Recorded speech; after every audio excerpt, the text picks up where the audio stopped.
দেখে আপনারা হয়তো বুঝে গেছেন যে আজকে আমরা যে বিষয়টা নিয়ে কথা বলবো সেটি হচ্ছে থাইল্যান্ডের যে অফিসিয়াল পোর্টাল রয়েছে, ওয়েবসাইট রয়েছে, সেখানে আমরা কিভাবে একটি অ্যাকাউন্ট ক্রিয়েট করব। অ্যাকাউন্ট ক্রিয়েট করার পরে আমরা কিভাবে অ্যাপ্লিকেশন করব সেটি আমরা নেক্সট ক্লাসে দেখব। তো চলেন আমরা চলে যাই কম্পিউটার স্ক্রিনে যাওয়ার পর আমরা দেখি যে আমরা কিভাবে একটি পোর্টালে একটি অ্যাকাউন্ট ক্রিয়েট করব। চলে আসছি আপনার স্ক্রিনে। তো স্ক্রিনে যেহেতু চলে আসছি, স্ক্রিনে আসার পরে আমরা চলে যাব গুগল.com।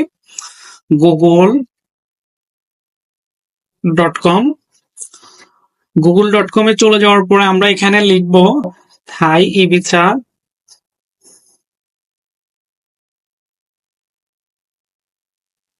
থাই ই ভিসা লেখার সাথে সাথে আমাদের কাছে সর্বপ্রথম যে ওয়েবসাইটটি চলে আসছে, official website of the Thai electric visa, আমরা এই ওয়েবসাইটটি ক্লিক করব।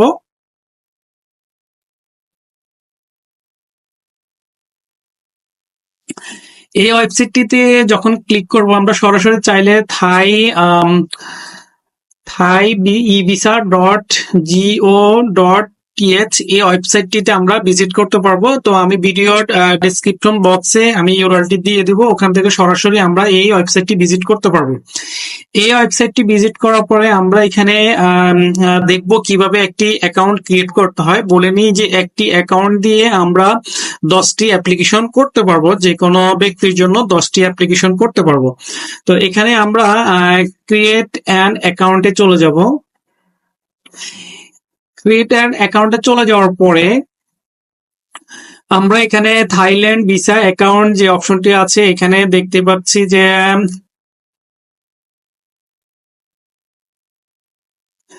এখানে দেখা যাচ্ছে যে আমাদের কাছে চেয়েছে first name, family name, nationality, mobile number.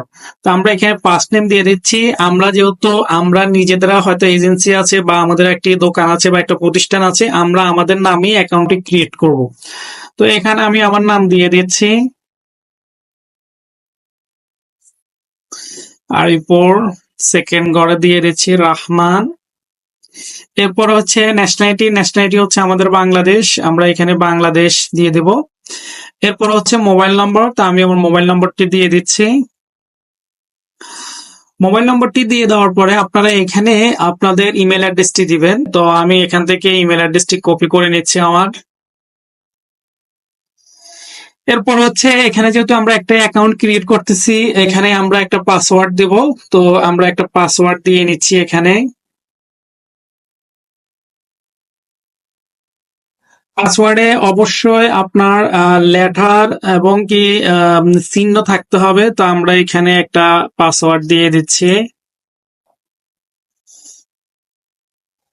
আপনারা দেখতে পাচ্ছেন।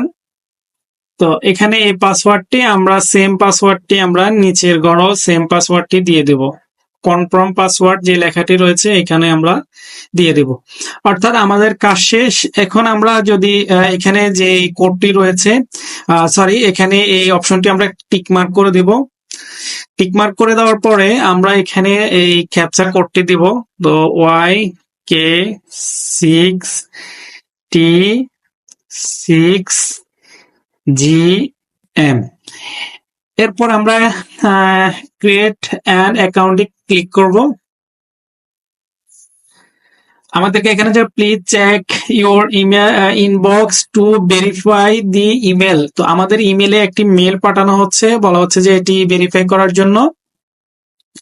তো এই যে আমাদের থাই এম্বাসি থেকে থাই যে পোর্টাল রয়েছে এই পোর্টাল থেকে আমাদের একটি মেইল এসেছে। সেই এখানে যে লিঙ্কটি রয়েছে এই লিঙ্কটি আমরা ক্লিক করার সাথে সাথে আমাদের অ্যাকাউন্টটি ভেরিফাই হয়ে যাবে। তো আমরা এখানে ক্লিক করতেছি। ক্লিক করার পর আমরা একটু অপেক্ষা করব।